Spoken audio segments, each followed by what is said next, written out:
Welcome to Pest Control Marketing that actually works. I'm Adam Bennett. And I'm Elisabeth Pallante.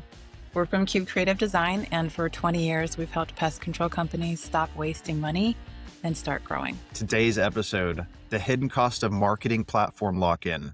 Here are your 3 key takeaways. Okay, so first, what you actually own versus what you think you own with all-in-one platforms. Second, the true cost, not just monthly fees, but the switching costs that trap you in the end. Third, how to escape platform lock-in or just avoid it entirely from day one. Cool. Let's dive in. This might be one of the most important episodes that we record all year. We're bringing in Chad Treadway, our Chief Marketing Officer. It stands for Sales and Marketing, because he has this conversation with pest control operators constantly. Chad, tell them the story. Well, I probably get a phone call maybe once a month or so from a PCO, and they'll always say, I'm paying like $3,500 a month, or I'm paying, X number of dollars a month for this all-in-one platform. Website looks decent, but my leads just aren't coming in. And if I do get any leads, they're just not converting. The price keeps going up, and every time they call, they're wanting to upsell me on something. It's just horrible. So I always ask, so what part of this do you own? And sometimes they'll look at me like, what are you talking about? I should own everything. And then when you get into the whole nitty gritty of it, they don't actually own anything. They don't even have access to their Google Analytics or anything. Right. So that's sort of when, Chad, when the reality hits for these clients, right?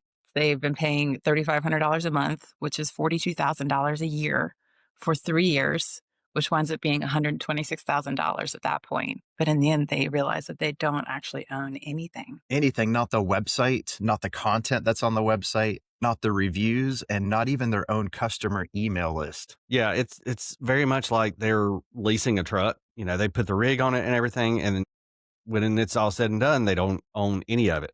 Yeah, that's wild.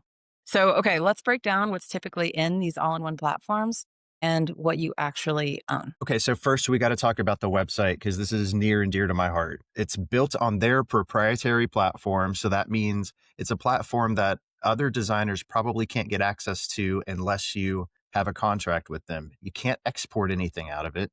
You can't move it to another host. When you leave, it completely disappears. Right. And a lot of times the content, it's all part stuff that they own.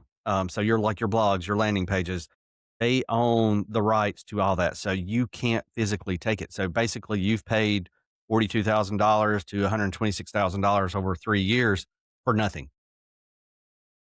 And in addition to that, the reviews, which is one that is surprising for a lot of people. They host them on their infrastructure, not your Google business profile. So when you leave, those reviews stay with them. Sometimes they're even generating fake reviews or scraping reviews, meaning copying and pasting, right, from other sites without proper attribution. Yeah. And then the email list. This is really important, because email list is the lifeblood of a business. It's locked into their CRM or their customer relationship manager. So you might be able to export a CSV file of the names and the emails if you're lucky, but all the segmentation, the tagging, the automation workflows, it's all gone. Yeah. And then the other kicker is sometimes the domain name is registered through them and they won't even release it. So you may be in a situation where you've got your entire business name, it's on your trucks, it's on your business cards, it's everywhere. And then you try to leave that vendor and you can't even take any of that with you. So when you leave, you're not just switching platforms, you're starting completely over. New website,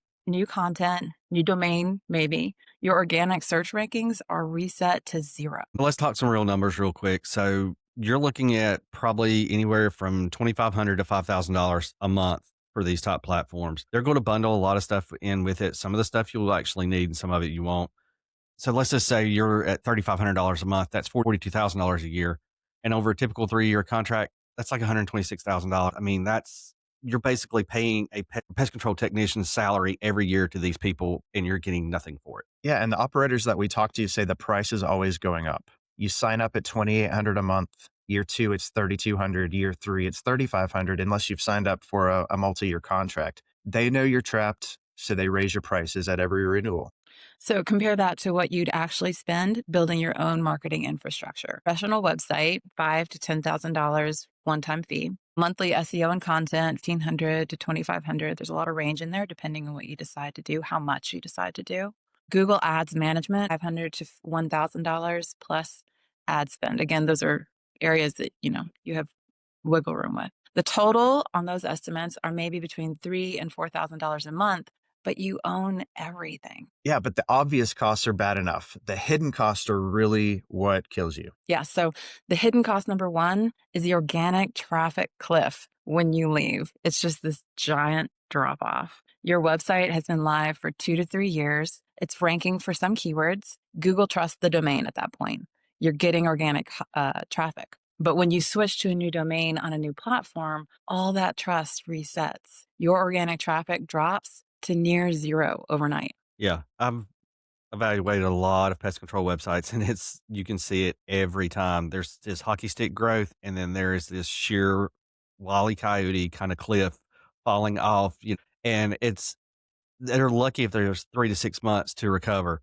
So let's say you were getting 50 leads a month for your organic search, and then you're down to 10. That's 40 leads a month. So maybe $500 each if you're lucky. So that's $20,000 of lost revenue in a month. Chad, that's amazing. So let's look at hidden cost number two, content recreation costs. So let's say that company wrote you 100 blog posts over 3 years, which we find is usually not the case. They're not usually writing that much content, but you can't take those with you. So if they were producing for you on that site, you can't take that content because they own the copyright to it. To create 100 blog posts at market rates, roughly $200 to $500 per post, that's $20,000 to $50,000 just to get back where you were with that content. It's so much money. You don't even realize it. It's awful. Okay, so then the hidden cost number three, the review and reputation reset. If your reviews were on their platform instead of your Google business profile, you're starting over with 0 reviews. So it takes months to rebuild social proof. We all know how many times you have to ask for a review to actually just get one, right? Meanwhile, your competitors have hundreds of reviews in the bank while you have none. Yeah. So hidden cost number four, a customer confusion. Like Elizabeth said, this industry is built on a lot of trust and a lot of social proof. So let's say your old website goes dark. Your email address changes, your domain maybe changes. Customers who used to Google your old company can't find you. You've automatically lost credibility. You're going to lose your repeat business. Your customers think you went out of business just because you were in a proprietary platform and they held everything hostage, in my opinion. Yeah, you're still there and your customers have no way to really reach you because they may have even been using a tracking number that they owned. Right. So the true cost isn't that 42,000 a year, right? So switching cost, you've lost traffic, content recreation, reputation building, customer confusion. That switching cost could easily be, what would you say, guys? $50,000 to $100,000 easily in lost revenue. Would you Yeah, think? definitely. Easily. Plus, also, not to mention the headache that all of this is. Like, we're talking numbers and like data as far as rebuilding, but also, usually, most of the pest control operators we work with, they're busy. Also, they're not just doing this; they're managing everything, and just have to take the time to rebuild while also running the normal business. It's a lot. It's very stressful. Well, and they'll also try to get you in the spring ramp up or in the middle of the summer when you're working 12, 14-hour days, 6 days a week, trying to keep up with demand, that they will hook you in then when you don't have time to read the fine print and look at everything. Yeah, absolutely. So, Elizabeth, what is a plan for possibly getting out of a platform like this? Okay, so the first step to escape is to audit what you actually own. Call them and ask directly, is the domain registered in my name or yours? Can I export my website if I leave? Who owns the copyright to the content? Are reviews on my Google business profile or your platform? And can I export my full email list? Yeah. The other thing is you're going to want to get all these answers in writing. Now, they're probably not going to want to put it in writing, but check your contract, take the time to look at it. What does it actually say about your data portability? And we're only saying this stuff because we've helped so many operators get out of situations like this. And we wish companies would just play fair. But the second step is build your own assets before you leave. So don't cancel the platform before you have your replacements ready, right? You need to run both of them simultaneously for 2 to 3 months so you can start gaining traction on your new assets before you drop the old ones. Yes. So start building your new website on your own domain that you own. Create new content, set up a Google business profile properly under your control, and build your email list in a CRM that you own. Yeah. So obviously, anything like this is going to be expensive. You're paying for both the old platform and your new infrastructure, but it's the only way you're going to avoid a complete traffic cliff. Think of it as like a divorce cost. And the other thing Yeah. is making sure your new vendor tries to get all that content over into your new website. That's another thing that we've seen is a lot of times you'll switch vendors and the content doesn't go over. Right. Right, and make sure that all of that content is at the same URLs, or that they make sure that Google and the search engines redirect to the new URLs. So, let's talk about the third step here. We've got the cut over plan, right? So, like, when do you make that decision? When you're ready to switch, launch the new website, set up the redirects from the old URLs, like I said, and then notify all your customers about the new website and possibly new email address. Hopefully, that's not the case. Transfer your Google business profile to the new website. Immediately push hard on review generation for that new Google business profile. And we're talking about this is the worst case scenario to do this. Most companies do not have to do this, but we're trying to just show, these are all the steps you have to take if this came to be. Yeah. The other thing is you're going to want to kind of brace yourself. There's going to probably be about 3 to 6 months of a little bit of a rough road. So you're going to have some reduced organic traffic. So you may want to think about budgeting in some paid ads, either a LSA ad or a PPC type ad, just to kind of help maintain that traffic volume. Okay, so not the worst case scenario. If you're not currently trapped and you're choosing a marketing solution, here's how to avoid lock in from day one. Here are 5 ownership questions to start out with. Absolutely. Okay, so here's the first question. Is the website built on an open platform like WordPress or Joomla or Drupal, or is it on something proprietary? WordPress, Joomla, and other open source platforms mean that you can move it anywhere. Proprietary means you're stuck with that company because it's their platform. Question 2, who registers and owns the domain name? The answer needs to be, it must be registered in your name, in your account, not the agency's name, but yours. Yeah, absolutely. And it's okay for the agency to manage that for you, but just make sure that your information's on it, right? So if you have to transfer it out, you would be the legal recipient of that. Yeah. So Be the let's look. custodian. Absolutely. Yeah. And the third question is, who owns the content on my website? The answer should be everything created for you should be copyrighted for that business, not the agency. You should own everything on it.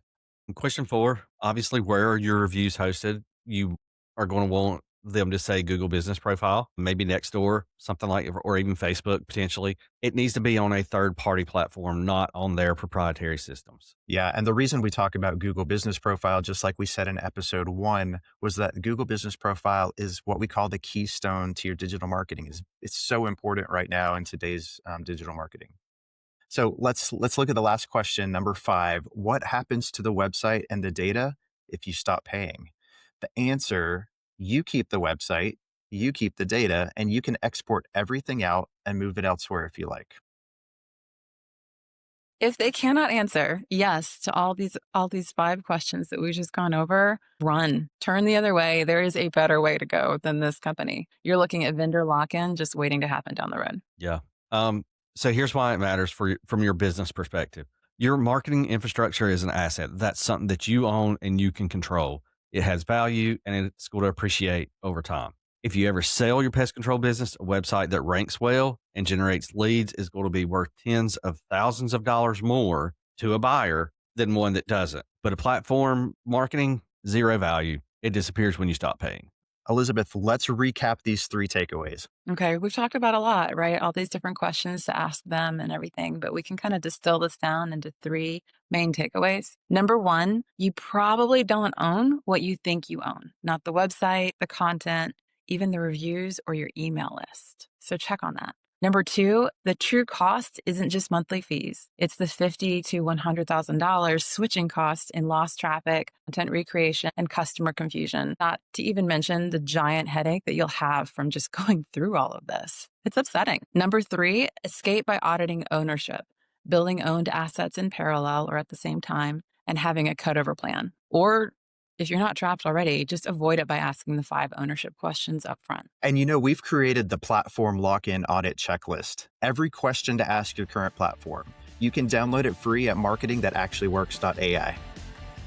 And if you want to look at your situation, if you want us to look at your situation and tell you what you actually own, book a free audit with us. Next Tuesday on the podcast, building your 2026 pest control marketing budget. Real numbers, what to spend, and how to allocate for maximum return on investment. Yes, and we'd love for you to subscribe to listen more. Leave us a 5-star review. And also, we'd love to hear what topics you'd like for us to discuss. Absolutely. Thanks for listening to Pest Control Marketing That Actually Works. We'll see you next Tuesday.